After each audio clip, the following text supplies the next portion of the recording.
If you told me once that love could destroy me, I would have laughed. I was so certain I knew what devotion meant. That all it took to be happy was to give everything, your trust, your loyalty, your heart, to someone who promised to keep it safe. I learned too late that promises are just weapons dressed up in prettier words. In my first life, I thought I was destined for a fairy tale. I was the perfect fiancé, dutiful, soft-spoken, eager to please. And he was everything I believed I wanted. Charming, ambitious, admired by everyone. James Moore. I didn't see the danger in his smile. I didn't question the way he maneuvered my life into smaller and smaller spaces until every choice I made passed through his hands first. By the time I realized I'd been nothing but an investment to him, it was too late. I overheard a single conversation that shattered every illusion I had. James plotting to claim my inheritance, to discard me like something used up. He didn't even flinch when he found me listening. He just tilted his head and told me I'd ruin the surprise. And then he killed me. I thought that would be the end, darkness, silence, nothing at all. But instead, I opened my eyes in my old bedroom, my body young again, my memories intact. That was the moment I stopped believing in fairy tales. I promised myself I would never be so blind again, that I would never allow anyone to decide my worth for me. It wasn't easy. Pretending to be the same gullible girl while quietly unraveling every tie James had bound me with. Walking through a world that believed I was still his to claim, while every heartbeat reminded me how close I'd come to losing everything. I tried to stay away from the people who'd shaped my fate the first time. But some lives are drawn together whether you invite them in or not. Grayson Smith was one of them. He was nothing like James. Where James was warm and charming, Grayson was cold and quiet, a man who didn't bother disguising his disinterest in almost everyone. I'd only glimpsed him once in my previous life, a passing figure at a party, his gaze sliding over me without a flicker of recognition. But even then, I'd felt the gravity of him, the power he carried simply by existing. When I learned that James feared him, I knew what I had to do. If I was going to survive this second chance, I needed an ally no one dared to cross. I approached Grayson at a gala, my heart hammering so hard I could barely keep my voice steady. I expected him to dismiss me. Instead, he listened. And when I offered him an arrangement, a marriage that would serve both our interests, he didn't laugh. He didn't sneer. He just asked when I could be ready. I thought that would be the hardest part. Signing away the last of my illusions and agreeing to tie myself to a man who had no use for love. But I was wrong. What came after was harder. Living in his house, sharing quiet meals, pretending in public that we were a couple, all while trying not to feel the way my pulse quickened when he looked at me. Grayson was never cruel. He was never careless with his words. But he was so carefully controlled that sometimes it felt like standing in a room made of glass. Beautiful and cold, and always one breath away from shattering. Yet slowly, something began to change. He started to trust me with small truths. A quiet confession that he didn't like being touched unexpectedly. A rare admission that he respected my honesty. And I started to realize that maybe, beneath all that composure, there was a man who had been betrayed, too. We learned to navigate our uneasy alliance. To speak in silences as much as words. To protect each other in ways neither of us could have imagined when we first signed that contract. And just when I thought the past was finally behind me, James returned. First, it was messages, taunts designed to unnerve me. Then rumors, quiet suggestions to the press that my engagement was a desperate ploy to cover up my own weakness. But the worst wasn't what he said. It was what he knew. James hadn't simply been a pawn. He had been working with people I never even realized were part of the game. My own family, whose signatures were etched on contracts I'd never seen. Documents proving I had never been anything but leverage. That knowledge broke something in me I hadn't even known was still intact. Yet it also forged something new. I looked at Grayson, not as the man who rescued me, but as the only person willing to stand beside me without demanding I be smaller to make him feel stronger. So, I told him everything. And he didn't walk away. Now, with James back and determined to destroy us, we stand on the edge of a war neither of us chose, but one we'll finish together. I used to think survival meant not needing anyone. But maybe survival is finding the one person who sees every broken piece of you and doesn't flinch. Maybe survival is love. The engagement announcement changed everything. For weeks, my life became a blur of headlines, whispers, and careful choreography. Every appearance with Grayson was scrutinized, every gesture dissected by people desperate to find proof that our arrangement was more than a cold transaction. I told myself I didn't care what they thought. But late at night, when the house was quiet and the world seemed to hold its breath, I couldn't deny the truth. I wanted it to be more. I wanted the way his hand brushed my lower back as we moved through crowded rooms to mean something. The way his gaze lingered a fraction too long when he thought I wasn't watching. The way his voice softened when he said my name. But I had made promises to myself, promises I didn't know how to break. The morning everything shifted began like any other. I woke before dawn, the sky outside my window still a bruised purple. For a moment, I lay still, listening to the hush of the house and the steady beat of my own heart. I didn't know how long I had before it all fell apart. A soft knock broke the quiet. When I opened the door, a staff member handed me a thin folder. "It was delivered this morning," she said, her expression carefully neutral. I closed the door and carried the folder to the window, the first pale light of morning spilling across the embossed seal on the flap. I knew that seal. It belonged to my family. My hands trembled as I broke it open. Inside were documents, old ledgers, contracts I'd never seen, records that made my breath catch in my throat. They'd sold me long before I'd ever met James. Before the engagement that ended my first life. Pages of transactions laid it out in stark detail. Investments tied to my inheritance, quietly siphoned away in exchange for favors from men like James and his associates. I had never been a daughter to them. I'd been a commodity. I pressed my hand to my mouth, fighting down the wave of sickness that rose in my throat. When I heard Grayson's voice behind me, I didn't turn. Something's happened. It wasn't a question. I nodded, my eyes fixed on the papers. They were always planning to use me, even before he came into my life. Grayson stepped closer, his presence steady as the dawn creeping across the floor. He reached for the folder, but I pulled it against my chest. "I don't want you to see it," I whispered. His voice was low. "Why?" "Because I don't want you to look at me and see what they made me." Silence. For a moment, I thought he'd walk away. But then his hand came to rest lightly on my shoulder. "I don't care what they did," he said. "It doesn't define you." I turned to face him, blinking back the heat gathering behind my eyes. "You don't know that." His gaze didn't waver. "I do." The quiet between us felt different this time. Heavier and somehow more intimate than any touch. Before either of us could say more, my phone buzzed on the table. I didn't want to look, but some part of me already knew. "James. I told you you'd never escape me." My stomach twisted. I hadn't heard from him in weeks, but his silence had never been safety. Grayson's hand fell away as I reached for the phone. He read the tension in my shoulders, the way my fingers tightened around the device. "What did he say?" I met his gaze, my voice shaking.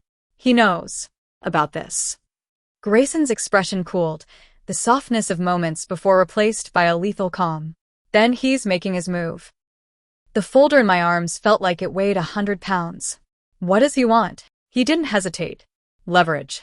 He wants to dismantle you, and, by extension, me." For the first time, I let the fear show. "Can he?" Grayson stepped closer, and for a heartbeat, I thought he might touch me again.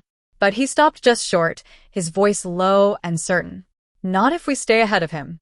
I closed my eyes, willing the terror back into the dark corner it belonged. When I opened them again, I saw only resolve in his face. "We?" I asked softly. His mouth curved into something that wasn't quite a smile. "You didn't think I'd let you fight this alone, did you?" Something in my chest eased just a little. I hadn't wanted to meet him. But standing there, with the morning light between us and the past closing in, I realized maybe I didn't have to pretend anymore. I needed him. And for once, it didn't feel like weakness. The next days passed in a blur of planning and quiet dread. Grayson moved with the calm precision of someone who had spent his entire life anticipating betrayal. It should have unsettled me, the way he could dissect a threat with nothing more than a few clipped words. But instead, it steadied me. If he wasn't afraid, maybe I didn't have to be either. We spent our mornings in the study, side by side at the long mahogany table. Documents lay between us. Evidence of the quiet war James had already begun waging. Leaked emails suggesting our engagement was fraudulent. Reports claiming I had embezzled funds from my own family. Anonymous sources whispering that Grayson's fortune was built on criminal deals. Each lie felt like a ghost from my old life. Each rumor another attempt to drag me back into the darkness I'd fought so hard to escape. One afternoon, I caught Grayson studying me as I read yet another headline declaring I was little more than a desperate gold digger. "You don't have to read them," he said. Ido. Why? I lifted my gaze, searching for words that wouldn't make me sound weak. Because if I don't face what they're saying, I'll start to believe it. His expression softened in a way that made my chest ache. "You're stronger than you think. Only because I have to be." Silence stretched between us, heavy with all the things we hadn't yet said. "Do you regret this?" I asked before I could stop myself. His brow furrowed. Regret what? Me. The word felt small and sharp in my mouth. Everything that came with me. He didn't look away. "No, I wished I could believe it without needing proof. But some wounds didn't heal just because you wanted them to." That night, I couldn't sleep. The house was too quiet, every creak and sigh of the old walls reminding me how precarious all of this still was. Eventually, I gave up trying. I slipped out of bed and padded down the hallway in my robe, drawn to the one place in the house that felt like sanctuary. The library. The fire was already lit when I entered, a low glow that cast dancing shadows across the shelves. And he was there, sitting in the chair nearest the hearth, a glass of dark liquor in his hand. For a moment, neither of us spoke. "I thought you'd be asleep," he said finally. I couldn't. His gaze dropped to the floor, as if he were considering whether to say more. Neither could I. I took a hesitant step closer. Because of James? Partly. And the other part? His eyes met mine, and for the first time since I'd known him, he looked almost uncertain. "I don't like not being able to protect what's mine," he said quietly. Something fluttered in my chest. "Am I yours?" He didn't answer right away. But when he did, his voice was low and steady. "Yes." The word hung between us, heavier than any declaration of love. I crossed the room before I could second-guess myself. He didn't move as I stopped in front of him, close enough to feel the heat of the fire, and of him. Slowly, carefully, he set his glass aside. "You should be careful," he murmured. "I'm not a man who knows how to love gently." "I don't want gentle," I whispered. "I want real." His hand lifted to brush my cheek, his touch so light it made my breath catch. "You don't know what you're asking for," he said. "Then show me." For a moment he didn't move, and then he stood in a single, fluid motion that brought us chest to chest. His hand slid to the back of my neck, tilting my face up. When his mouth found mine, it wasn't tentative. It was consuming. I thought I understood what desire felt like. But this was something else.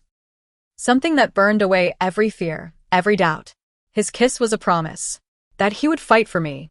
That he would never let James or anyone else break me again. When we finally parted, my heart was hammering so hard it felt like it might burst. He rested his forehead against mine, his breath ragged. "This changes nothing," he said, though his voice sounded as uncertain as I felt. I swallowed. "It changes everything." He pulled back just enough to meet my gaze. For the first time, there was no distance in his eyes. No reserve. Just a man who had stopped pretending he didn't feel anything at all. "We have a war coming," he said. "I know. And when it's over?" I lifted my chin. "Then we decide what this is." A muscle ticked in his jaw, but he nodded. "Fair enough." We stood there in the firelight, our hands still tangled together, and for the first time, I felt something that almost scared me more than James ever had. Hope. The next morning, everything felt different. I woke to the memory of his kiss, the way his hands had framed my face, as if I were something precious. For a few stolen hours, we had been two people shedding the armor we'd worn too long. But daylight has a way of reminding you why you built those walls in the first place. By the time I stepped into the study, Grayson was already there, every inch the composed strategist the world expected. No trace of last night lingered in his expression, and part of me was grateful for it. If he'd looked at me the way he had by the fire, I wasn't sure I would have remembered why we had to be careful. He glanced up as I entered, his gaze pausing on me just long enough that my pulse skipped. "Good morning," he said, voice even. "Morning." I took my seat across from him, pretending my hands weren't trembling. A stack of files waited between us, proof that James wasn't finished. Grayson tapped one with his index finger. "This is the latest." I swallowed, steeling myself. What's he done now? He's approached 3 of my board members with an offer to buy them out. My chest went tight. Will they agree? Not yet. But James is nothing if not persistent. I force my voice to stay steady. Then we have to be more persistent. He studied me, something like approval flickering in his eyes. I'll handle the board, he said. But there's something else. He slid another folder toward me. My heart sank when I saw my family's crest stamped across the top. What is this? Proof that your parents' company was never solvent. They leveraged your dowry to prop themselves up for years. When James came along, he offered them a way out. All they had to do was trade you for security.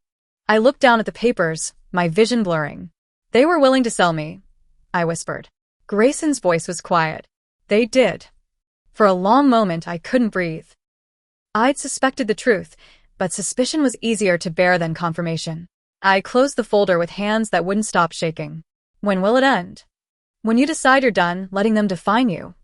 I lifted my gaze to his, startled by the certainty in his tone. You're not the same woman they betrayed, he said.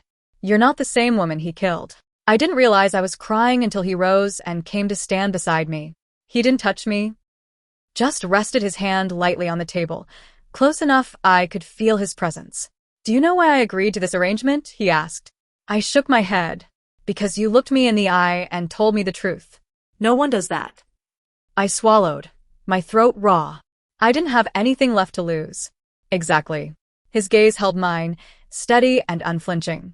People who have nothing left to lose are the most dangerous. Something in my chest loosened. For so long, I'd been ashamed of how much I'd lost. I'd never considered that it might also be my greatest strength. When he finally left the room, I stayed where I was, staring down at the evidence of everything I used to be. And then, slowly, I gathered it all into a neat pile and set it aside. I couldn't change the past, but I could decide what to do with what was left. That night, as I lay in bed, my phone buzzed on the nightstand. My stomach twisted when I saw the message. You think he can save you? He can't. He's not the man you believe he is. I closed my eyes, willing the fear away. But when I opened them again, something colder and stronger had replaced it. I wasn't afraid of James anymore. I was angry. The next day, I told Grayson everything. About the message. About the threat beneath it. He didn't look surprised. He's escalating, he said. He wants to break us. Grayson's jaw tightened. Then we don't give him that satisfaction. A silence fell, heavy and expectant. Finally, he lifted his gaze, and there was nothing cold or distant in it. Only a quiet promise. You're not alone in this. I didn't look away. Neither are you. Something shifted between us in that moment, something I knew neither of us would be able to pretend away again. When he reached for my hand, I let him take it. And for the first time since I'd opened my eyes in that jasmine-scented bedroom, I felt like maybe, just maybe, I could survive this. Not because I was stronger than the people who had tried to break me, but because I'd finally stopped fighting alone. In the weeks that followed, James's attacks grew more brazen. Anonymous leaks became carefully orchestrated scandals. One morning, an article splashed across every major outlet claimed Grayson had embezzled funds from a charity he'd once chaired. Another accused me of conspiring to defraud investors. The lies were elaborate, backed by forged documents and carefully timed rumors. But the worst was how believable they were. After the third headline in as many days, I found Grayson in his office, the low light glinting off the decanter on his desk. He was standing by the window, one hand braced against the frame, his shoulders rigid. I paused in the doorway, unsure if he even wanted me there. Did you see it? He asked without turning. Yes. And I swallowed. I don't care what they say. His hand curled into a fist against the glass. You should. I crossed the room, my pulse thundering. Why? Because I care. Those words landed with more force than any threat James could make. He turned then, and I saw it, what he hid so carefully from everyone else. The fatigue etched in the lines around his eyes, the quiet fury that came from knowing your enemies would never stop. For the first time, I reached for him without thinking. My hand came to rest on his chest, feeling the rapid beat of his heart beneath my palm. You once told me you don't know how to love gently, I whispered. Maybe I don't know how to be loved gently either. His breath shuddered out, and he covered my hand with his own. We're a terrible combination, he said, but there was no heat in it. Maybe, I said softly. Or maybe we're exactly what each other needed. His eyes closed, and for a moment, he just stood there, breathing with me. When he looked at me again, something had settled in his gaze, a decision I didn't yet understand. "You need to know something," he said. "Tell me." He released my hand and crossed to the desk, retrieving a slim black folder. He held it out, but I hesitated. "What is it?" "Proof that James isn't working alone." My mouth went dry. "Who?" Grayson's expression hardened. "My uncle." I took the folder with trembling hands and opened it. Inside were photographs, financial records, old correspondence. "My father built this company," Grayson said, his voice low. "But he built it on debts, to the wrong people. When he died, my uncle tried to seize control. I stopped him, but he's been waiting for the right moment to dismantle everything." "And James is that moment," I whispered. "Yes." I sank into the nearest chair, pressing a hand to my mouth. "Why didn't you tell me?" "Because I didn't want you to think you'd traded one man's ambitions for another's." His honesty stunned me. "I don't," I said finally. "I know the difference." His gaze softened. "Do you?" I stood, closing the space between us. "Yes." He searched my face, as if he needed to see the truth for himself. Whatever he found seemed to ease something inside him. "We can't fight them separately," he said. "If we're going to win, we have to do it together." I nodded. "Then, let's end it." That evening, we held a strategy meeting with his closest advisors. The atmosphere was tense but focused. For the first time, no one questioned my presence. No one doubted that I belonged at the table beside him. When the meeting finally ended, it was nearly midnight. Grayson walked me back to my suite, his hand brushing mine in a quiet, steadying touch. At my door, I hesitated. "Stay," I said before I could lose my nerve. His eyes searched mine, dark and unreadable. "Are you sure?" "Yes." He stepped inside, and I closed the door behind him. The air between us was charged, so full of everything we hadn't dared say. "I don't know what this is," I confessed, my voice barely more than a whisper. "I don't know if it's love or desperation or something else entirely." His hand lifted to cup my cheek. "I don't either." "But I know I want it," I said. He drew me closer, his breath warm against my skin. "Then have it." When he kissed me, it wasn't cautious. It was acclaiming, fierce, and consuming, the kind of kiss that made every other touch feel meaningless. His mouth traced the line of my throat, and my hands fisted in his shirt, holding him to me as if he might disappear. "I won't let them take you," he murmured against my skin. "They won't." He lifted his head, his gaze locking with mine. "I don't want you to regret this," he said. "I won't." The rest of the night passed in a blur of heat and whispered confessions I wouldn't remember clearly until morning. But when dawn crept through the curtains, I woke with his arm around me, his breath warm against my shoulder. And for the first time in 2 lifetimes, I felt like I was exactly where I was meant to be. Morning came softly, gilding the room in pale gold. Grayson stirred beside me, his arm tightening briefly around my waist before he woke fully. I felt him go still, and for a moment, neither of us moved. Then he spoke, his voice rough with sleep. "You're still here."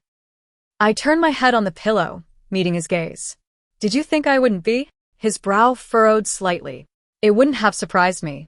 I reached for his hand where it rested against my ribs. "I'm not running." The smallest smile touched his mouth. "Good." We didn't talk about what last night meant. Not yet. The unspoken truth hovered between us, too raw to name. Instead, we rose and dressed in a quiet companionship that felt more intimate than any confession. By the time we stepped into the study, the mask was back in place. Grayson's posture straight, his expression composed. But when our hands brushed as we sat, I felt the spark of everything simmering beneath the surface. Today, there would be no hiding. James had arranged a press conference. The invitation arrived mid-morning, a thin envelope hand-delivered by a courier who wouldn't meet my eyes. Inside was a single sheet of paper. "Join me, or I'll make sure the world knows exactly what your precious fiancé has been hiding." I read the words twice before passing the note to Grayson. He didn't react, but the silence that followed was more telling than any outburst. "What does he have?" I asked. Grayson's jaw ticked. "Leverage." "Tell me." His gaze lifted, and for a moment, I thought he might refuse. But then he sighed, looking more tired than I'd ever seen him. "My uncle," he began, "once negotiated a contract with an overseas supplier terms that were questionable at best. When I inherited control, I buried the agreement. I thought it was the only way to protect the company. Illegal? I whispered. No, he said carefully. But if it came to light, it would give my uncle enough ammunition to force a shareholder vote. He could remove me. And James knows. Yes. I sat back, feeling the weight of the decision pressing down on both of us. If you go to that conference, he'll own the narrative, I said. I know. Then we can't let him. Grayson's gaze met mine, steady and assessing. You have an idea. I have something better, I said. I have the truth. For the first time since the note arrived, something sparked in his eyes. Go on. I drew in a careful breath. If you tell the story yourself, on your terms, it takes away his power. You admit the contract existed. You explain why you buried it. You own it before he can weaponize it. Silence stretched. He'll try to twist it, Grayson said finally. Let him, I said. People respect honesty more than perfection. His mouth curved, but there was no humor in it. You sound very sure of that. I have to be, I said. Because I'm tired of running. His eyes softened, and he reached across the table, his fingers brushing mine. Then, let's end this. The hours that followed felt unreal. We drafted a statement. Contacted his communications director. Arranged an emergency shareholder meeting to preempt any move by his uncle. By dusk, the plan was set. At the last moment, Grayson turned to me. You don't have to stand with me when I say this, he said quietly. I know. But you will. I met his gaze without hesitation. Yes. We arrived at the press conference to a sea of flashing cameras. The low hum of voices dropped as Grayson stepped onto the dais, his presence so commanding the air seemed to change. I stood just behind him, close enough that if he reached back, his hand would find mine. When he began to speak, the room held its breath. He didn't flinch as he laid everything bare, the contract, the mistakes, the decisions made to protect thousands of employees who depended on his company. He didn't deflect blame. He didn't pretend he was innocent.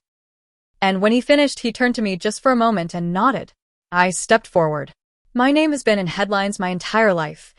I began, my voice steady. First as an heiress, then as someone's fiancé, and now as a woman who refuses to let fear decide who she is.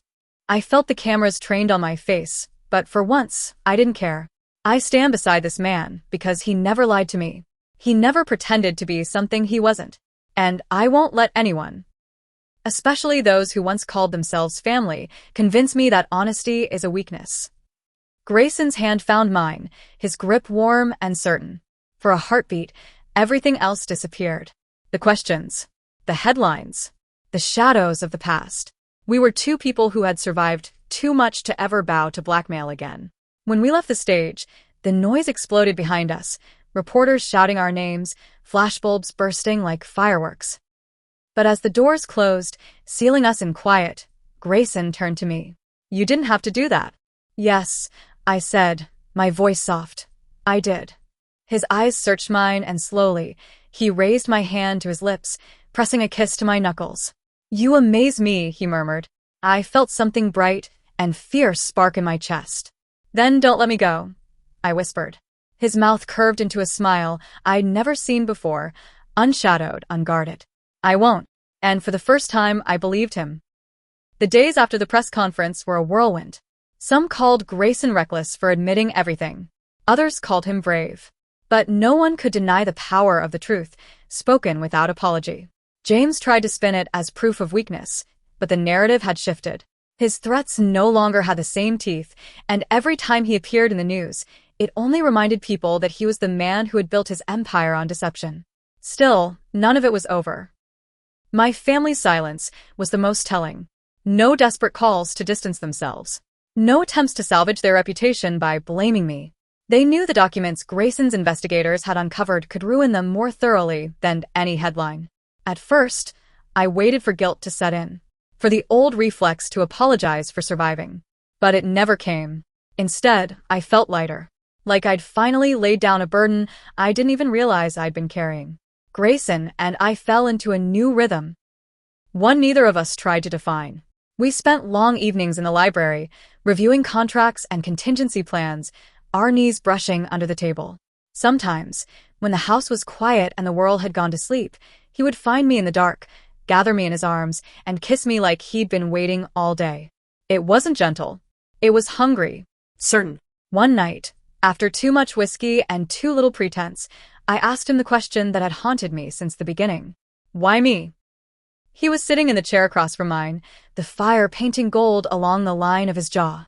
His eyes lifted to mine, steady and unflinching.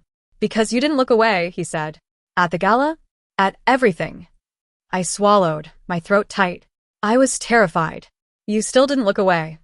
The silence between us felt like a living thing, heavy and electric. He set his glass aside and rose in one fluid motion, crossing to where I sat. He went to his knees before me, his hands braced on the arms of my chair. I've had people bend to me my entire life, he said quietly. They feared me, Respected me. envied me, but no one ever stood in front of me and said the things you did. I reached for him without thinking, my fingers sliding into his hair. Maybe I was too foolish to be afraid. His mouth curved. Or too brave. He kissed me then, slow and deliberate, as if we had all the time in the world. When he pulled back, his gaze searched mine, softer than I'd ever seen. You deserve more than this arrangement, he said. And what if I don't want more? His thumb traced the line of my jaw. Then I'll spend the rest of my life trying to convince you otherwise. For a moment, I couldn't breathe. But before I could reply, my phone lit up where it rested on the side table. A message from an unknown number. I'm not finished. Meet me, or you'll regret it. My stomach turned to ice. Grayson saw the change in my expression and straightened, his eyes sharpening. What is it? I turned the phone so he could see. He read the message, his jaw tightening. He's desperate, he said. That makes him dangerous. His gaze lifted to mine, and there was no softness left, only a resolve so fierce it felt like armor. Then we end this. I'll meet him, I said before he could argue. No, yes. He exhaled, looking away for the space of a heartbeat. When he looked back, I saw the struggle in his eyes. Every instinct telling him to shield me, to take this fight onto his own shoulders. But he didn't. Where? He asked finally. The old hotel, I said. Where he proposed to me. Grayson's mouth was a hard line. Of course. I need to face him, I said quietly. You won't be alone. I swallowed. I know. He stood, pulling me to my feet. His hands framed my face, his thumbs brushing away the tears I hadn't realized had gathered. Whatever he says to you, remember this, he said. You are not the woman he killed. I know. His mouth touched mine in a kiss that tasted like a promise. When he pulled back, I felt steadier, stronger. We go together, I whispered. He nodded. Together. The next evening, we arrived at the hotel just after dusk. The lobby was deserted, the chandeliers dimmed to a soft, hollow glow. James was waiting by the grand staircase, his posture casual, as if he'd been expecting us all along. His eyes flicked to Grayson, then settled on me. You look well, he said, considering. I didn't flinch. Get to the point. His smile was slow and poisonous. Did you really think you could erase me? Grayson's hand came to rest at the small of my back, a silent reminder I wasn't alone. You already erased yourself, I said. James's expression flickered, just for an instant. Then it was gone. I have enough to ruin you both, he said softly. All it takes is one phone call. Grayson stepped forward, his voice quiet and lethal. Then make it. James hesitated. You don't get to hold this over her anymore, Grayson continued. It's over. For a moment, the only sound was my heartbeat. Then James's smile fractured. We'll see. He turned and walked away, his footsteps echoing through the empty hall. When the doors closed behind him, I realized my hands were shaking. Grayson drew me close, his arms anchoring me against the tremor in my chest. It's over, he murmured. And for the first time, I believed it might be true. The days after that final confrontation felt like waking from a long, fevered dream. James disappeared from the city. No more messages. No more threats. It was as if he'd slipped into the shadows he'd always belonged to. But even in his absence, the damage he'd done lingered, like bruises beneath the surface, tender when pressed. Grayson didn't pretend everything was fine. We spent hours in quiet meetings, cleaning up the last of James's sabotage. But when the work was done, he would find me wherever I was, on the terrace, in the library, curled up in the window seat, and sit beside me without a word. I'd thought I would feel triumphant when it was over. Instead, I felt empty, as if I'd built my entire life around fighting a war, and now that it was won, I didn't know how to exist in the quiet. Late one evening, I stood in the library, staring at the dying fire. My thoughts drifted back to all the versions of myself I'd been, naive, desperate, angry. I didn't know which of those women I was anymore. You're thinking too much. I turned to find Grayson leaning against the doorway, his shirt sleeves rolled to his forearms, his expression gentler than I'd ever seen it. Maybe, I admitted.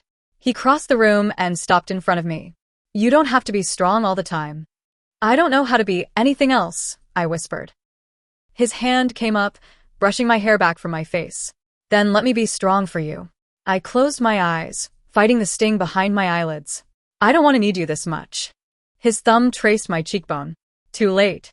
When I opened my eyes, he was watching me with a tenderness that made my chest ache. I am afraid, I confessed. So am I, he said softly. Of what? His mouth curved, but it wasn't a smile. Of finally having something to lose. Before I could reply, his hand slid to the back of my neck, and he kissed me, slow, searching, as if he was trying to memorize the shape of my mouth. I melted into him, my hands fisting in his shirt. For the first time, there was no urgency in our touch, no fear we were trying to outrun. Just the quiet, astonishing relief of finally belonging to someone who didn't want to own me. When we pulled apart, his forehead rested against mine. Tell me this is real, I whispered. It's real, he said. How do you know? Because nothing has ever terrified me more. My throat tightened, but I didn't look away. Then don't let go, I said. I won't. His arms wrapped around me, holding me as if he could shield me from everything that had come before. And for the first time in 2 lifetimes, I let someone hold all my broken pieces without trying to pretend I was whole. The next morning, I woke in his bed, the early light painting his profile in soft gold. He was watching me with an expression I didn't have a name for. What? I murmured. His thumb brushed my lower lip. I keep wondering when you'll disappear. I'm not going anywhere. His eyes searched mine. Promise me. I promise. That day, we met with his legal team to finalize the last of the contracts. The company was stable again.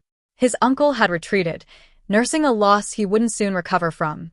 Afterward, Grayson led me to his office. He closed the door behind us, leaning back against it. There's one more thing, he said. I frowned. What is it? He crossed to his desk and retrieved a small velvet box. My breath caught. Don't look like that, he said quietly.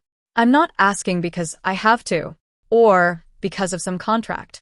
He opened the box to reveal a ring so simple it made my heart twist, a single, perfect diamond on a slender band. I'm asking because I want to, he continued. Because I don't want to imagine any version of this life without you in it. Tears blurred my vision. Grayson, he stepped closer, his voice low. Marry me. For real this time. My hands trembled as I lifted them to his face, feeling the stubble along his jaw, the warmth of his skin. I love you, I whispered. His eyes closed, a shudder running through him. Say it again. I love you. When he opened his eyes, there was no trace of the man who had once been too cold to love. Only the man who had chosen me, again and again, even when it terrified us both. He slipped the ring onto my finger, his hand steady despite the faint tremor in mine. You are the bravest person I have ever known, he said. I smiled through my tears. So are you. He kissed me, and for the first time, it wasn't a question or a promise. It was an answer. The weeks that followed were a quiet kind of wonder. After so much chaos, so much fear, there was something almost surreal in simply being happy. I moved into Grayson's home without ceremony. No headlines this time. No carefully scripted announcements. Just the two of us deciding, finally, that we were done pretending our lives were anything but intertwined. He was still the man the world called cold. Still the strategist with the quiet voice and the unshakable composure. But at night, when he let his guard down, he held me as if he was afraid I might vanish. Sometimes, when I woke in the dark, I'd feel the press of his hand against my hip, steady and warm, and I'd remember all the nights I'd wondered if love would ever feel safe again. One evening, as we sat curled together on the library sofa, I turned to look at him. Do you ever think about the beginning? I asked. His brow lifted. Which part? The night I approached you at the gala. A faint smile tugged at his mouth. You were terrified. I was. And you did it anyway. I traced the line of his jaw with my fingertip. I don't regret a single moment. He caught my hand, pressing a kiss to my knuckles. Neither do I. My heart was so full it almost hurt. A soft knock interrupted us. One of the staff stepped inside, her expression carefully neutral. There's something you should see, she said, holding out a tablet. Grayson took it and scanned the screen, his jaw tightening. What is it? I asked, dread coiling low in my stomach. He passed me the tablet. It was a news article. Disgraced tycoon James Moore declares bankruptcy amid criminal investigation. I exhaled shakily. It's over. Grayson studied my face. How do you feel? I set the tablet aside, searching for the answer. Relieved, I said finally, but not as much as I thought I would be. Why? Because he doesn't get to matter anymore. A slow smile curved his mouth, one that made my breath catch. You really are remarkable, he murmured. Don't sound so surprised. I'm not, he said, leaning in to kiss me. I've always known. We spent the next hour in companionable silence, the fire crackling low. When I finally rose to leave, he caught my hand. Stay, he said softly. I turned back to him, my heart beating a little too fast. Always. In the weeks that followed, the world slowly forgot the scandals. The headlines moved on. My family retreated into their own disgrace. And Grayson and I built something that didn't need anyone's approval. One bright afternoon, we returned to the place it had all started, the hotel where James had once proposed. But this time, we weren't there to look back. Grayson led me to the old ballroom, now empty and echoing, and took both my hands in his. No more ghosts, he said. I nodded, my throat tight. No more. He reached into his pocket and pulled out a slim gold band. I know we've already agreed, he said, but I want this memory to belong only to us. Tears blurred my vision as he slipped the ring onto my finger, his hands steady and sure. I love you, he said simply. And in that quiet, empty room where so much pain had begun, it felt like the most radical thing anyone had ever told me. I pressed my palm to his chest, feeling the steady beat of his heart. I love you, I whispered back. He kissed me, slow and certain. When we finally parted, I rested my forehead against his. What now? I asked. Now, he said, his mouth curving into the smallest smile. We live. I didn't know what the future would look like. But for the first time, it didn't terrify me. Because it was ours. Because we had already survived the worst. And because, against every odd, we had found something worth keeping. As we stepped out into the afternoon light, hand in hand, I realized that sometimes the greatest revenge isn't destroying the people who hurt you. It's choosing to be happy, anyway. Choosing love. Choosing each other. And never looking back.